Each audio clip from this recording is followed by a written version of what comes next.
And then get out with the EQ, so there's ways to play around it, but Top Esports overall, an effectively very short-range composition into WE here. That's not going to be the case. He's going to go finish his full clear on the bottom side. Monkey is going to skip his red buff because he has to be here for his bottom lane. And they're going to dive bot lane. Taehyun has nowhere else to go. Hong is able to tank out the last turret shot, and it resets back onto the minion wave, and because Vampire does not have flash, he can't even go for a punish. Also be really primed for this bottom lane to take advantage of this Scion and set up for a potential kill here. Yeah, a lot of aggressive damage from Cubes, Cassante onto 369. I'm curious if WE can set themselves up for an early dragon. Oh, nice EQ by Kanavi, set up by Cream with the Empowered Room Prison. Karis cannot get away or flash in time, but now it's a 4-man dive set up against 369, not level 6 yet. Can he hit it off the minion wave? Goes for the Decimating Smash, might just be too long to be able to get to that level 6 point. Kanavi and Cream arrive with the Realm Warp. Doesn't look like he needs it. And WE do a good job at least pushing out the rise. Kanavi gets one grub before the rest of WE start piling on in. Cream does have Scion's gonna come. Yeah. Cream's teleport is still not gonna be up for another like 8 seconds though, so he's gonna be late. He's really low for this play. 369. Here comes the 369 train. Barely misses Karis, but he bounces off the wall, finds the knockup onto Cube instead. It's all out chaos in the middle of the river. Cream trying to pump out as much damage as he can while low on the rise. Oh no. Cube getting aggressive on a Hong. He's able to flash away, but Jackalove is about to get dropped by Karis' Aurora. And don't tell me it's another disaster for Top Esports as WE just wiped the floor with them. Top Esports draft is really robust and very easy to execute on. Top Esports were trying to start up the first dragon of the game, but the immediate teleport from Karis on the objective means that WE get a leash from Top Esports. Cube will get there in time, but late afterwards. We're trying to go for Karis here. He has ult. No flash available. Another Decimating Smash. I mean, Karis just does not want to pop the Between Worlds until it's too late. Karis! What are we doing? The Rift Herald spawning in 20 seconds. They are uncontested right now on the tier 1 turret. Hong is going to stop the recall. That's huge.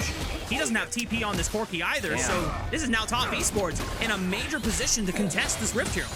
Hong is fine. He's playing Braum. They didn't get too much on this bottom side play. Cube's going to look to teleport into this Herald. And it is up to WE. How do they secure this objective right now? And do they feel comfortable with the items that they have to be able to match up versus Top Esports? TP's coming in early from Cube. Finally is matched by 369 on the Scion. Rift Herald below 5,000 HP, still plenty of time, but the eye drops it to 2K. Here comes 369 for the unstoppable onslaught. Monkey goes in. It's Kanavi that secures the objective. Between Worlds catches everyone in, but Jackalove and Cream are staying safe, and now they walk forward and they start pumping damage through WE's backs. Cube takes 369 on the other side of the wall, but he still has a flash to be able to reposition to safety with the rest of his team.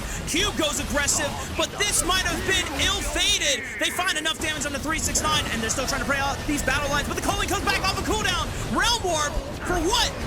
I guess it's able to scare Taehyun. Wait, they can win this, they can win this! But Jackalove is still playing. He flashes forward onto Taehyun over the barrier for the bait. Does he have the vision advantage? They both go down. It's chaos in the river. Karis able to find one more blast onto Kanavi. It goes pretty damn even in the end. Should have been up to Vampire. He's trying to stop Hong. I think this is a huge misunderstanding of how you're supposed to execute in these fights, but Esports aren't in as commanding of a lead or a position in this game as maybe they're thinking, but look at the items that they have. 2 item completions for almost all of their members on the side of Top Esports, while WE still waiting on finding some of those completions. So while gold is at an all-time premium, Vampire has no flash from before. Even through the Unbreakable Will, he's getting brought down critically low. Jackalove able to finish the job here. Cube is also caught, and he ends up getting blasted by Cream. Kanavi needs to make sure he gets out. Karis has teleported in between worlds. Look at the damage with the weirding. Blast Kanavi back to the 5th dimension. Cream now tries to step up, sees if he can find some overload. But Karis is starting to manage this fight pretty darn well, but he's going to get chased by 369, and he gets sent to the Shadow Realm by the unstoppable onslaught. And now Jackalove has a tank on his side, dashes in, pops his own barrier, and this time gets the better of Taehyun.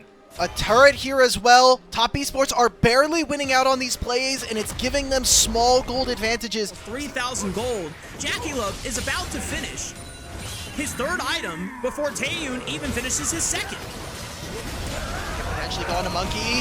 Monkey gets knocked up. He gets put into the baby cage. Monkey's got nowhere else to go. He already burned the flash, and he ends up getting blasted. Now WE have to carry on the fight through. Hung gets a lot of damage taken out of his health bar, and the bleed and the passing from Karis is able to finish the job. But now Karis falls, and Cube goes all out onto Kanavi, but can he have the damage to actually look for the jungler? It's not going to be the case. Jackie Love goes over. Oh no, Vampire punted Jackie Love away!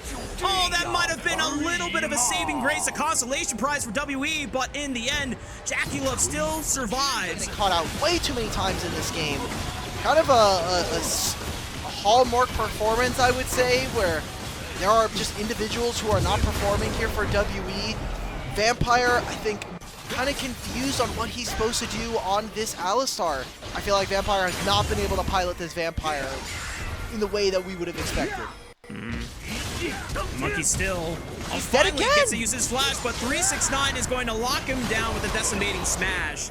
And the rest of Top Esports taking that first game very personally, ensuring that Monkey is always the first one to fall here. The 369 Unstoppable Onslaught just deletes Vampire from the game. Taeyun gets flashed on, even though he used his own summon spell to try and escape. One that is putting in any significant work or at least revenge kills in these exchanges. But unfortunately for WE, that's just not enough, especially when the enemy Lucian is now 3.5k gold ahead, and Corki now just getting a chance to complete his Mormana. Right, so Dragon does go over to Top Esports as they complete that. Aurora can look for a teleport.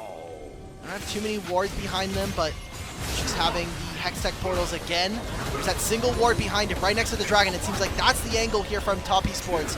Can WE take them down? Top Esports know that the flank is coming from Karis. Jackie Love opens up with the pulling, decent damage, but now they have to be careful about where this Bunny Witch is trying to hide. Gets massive damage onto Cream at 369, but can Karis escape? Kanavi repositions to his other backliners as Jackie Love is all isolated, but he's totally fine. He's got the mobility to dash in and out, and 369 is manhandling Karis all by himself. He gets Cream in for the alley-oop. WE gonna get aced at 24 minutes in Top Esports. I don't know if they have enough time to finish the game, but they're gonna try. Top Esports, I'm looking at 369. He's got his teleport. They're gonna look to try to end this one.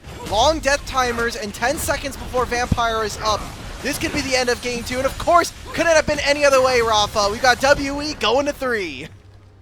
Top Esports had something to say after the way WE were able to destroy them in game 1. They bounced right on back with just as much fury and decimation from the side of WE in game 1. Top Esports, even the score, we're going to game 3. These were some of the best highlights from today's matchup. Which moment was your favorite? Let me know in the comment section below. This is OP, and I'll see you tomorrow. Take care.